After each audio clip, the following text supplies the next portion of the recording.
Tem sim, Carla. Eu acho que a gente, para poder explicar isso melhor, teria que descer um pouquinho mais para a educação dos filhos hoje em dia.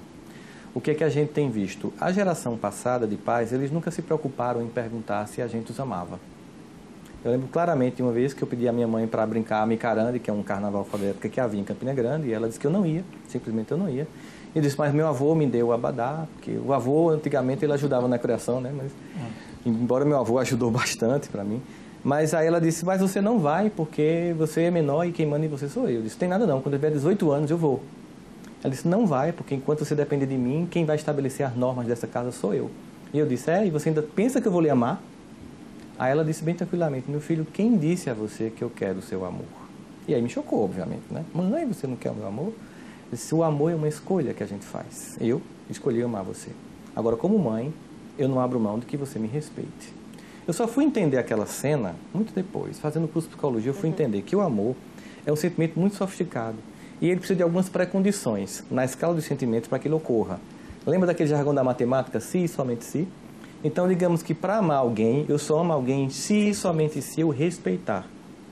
Os pais do passado não se preocupavam em serem amados, mas não abriam mão de serem respeitados. E com isso conseguiam o amor e o respeito. Infantilmente e de forma insegura, os pais de hoje querem ser amados por crianças e adolescentes, que nenhuma sofisticação ainda tem para um sentimento tão nobre. Eles realmente gostam muito, mas o amor vai ser construído na educação desses filhos. Eles tentam ser amados, mas não se fazem respeitar. E ao final não conseguem nem o amor, nem o respeito.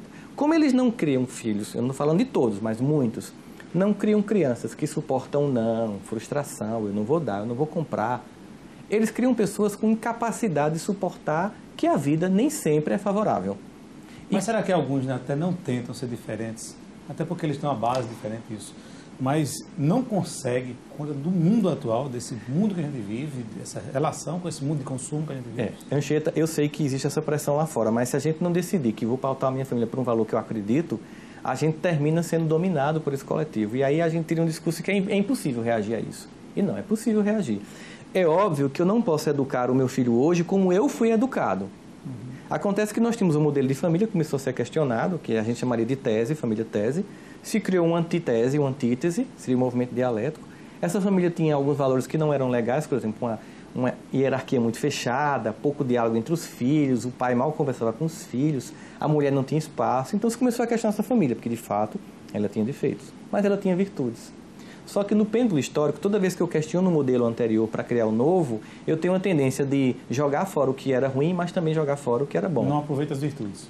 Como a gente sempre diz brincando no comparação, é que como se desse um banho no menino, uma banheira, e depois fosse jogar água suja fora e levasse o menino junto, jogasse fora o menino. Então, aquela família hierarquizada eu abri mão. Aí eu vim para uma família que era repressiva, mas eu criei uma família permissiva. E hoje, a gente também está vendo que esse modelo não está lá, essas coisas. Houve ganho? Houve. Há uma democracia nas relações, a mulher tem mais espaço de poder no lar, os filhos têm diálogo com os pais, mas se perdeu o respeito.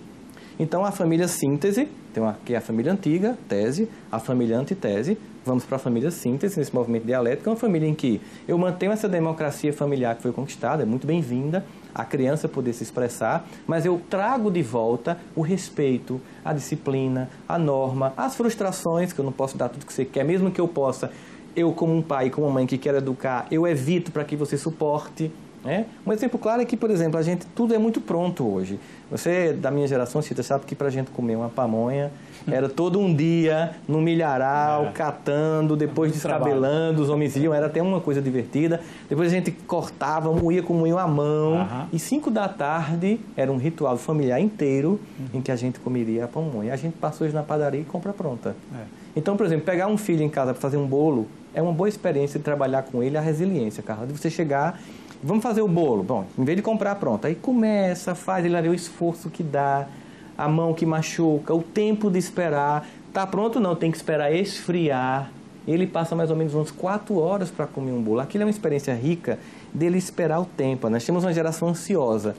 E essa geração ansiosa e pouco resiliente, ela tenta tamponar essa falta de afeto, porque se eu não respeito meus pais, eu termino não amando meus pais. E eu vou para relações fragilizadas, inclusive namoros fragilizados. E aí você vê uma jovem acaba o namoro e se suicida. Veja que incompetência emocional, que filha que você criou com tanta incapacidade de suportar a frustração, que é a primeira vez que acaba uma coisa. Em vez de ouvir Pablo, né? E chorar, e depois reviver, né? A pessoa vai e se mata. Quer dizer, a gente simplesmente fazia isso, ouvia uma músicazinha, chorava, ficava triste, né? E continuava a vida. Agora as pessoas não podem ter um prejuízo que se destrói. As pessoas não se dão mais ao trabalho de roer um pouco, né? Exatamente, não se dão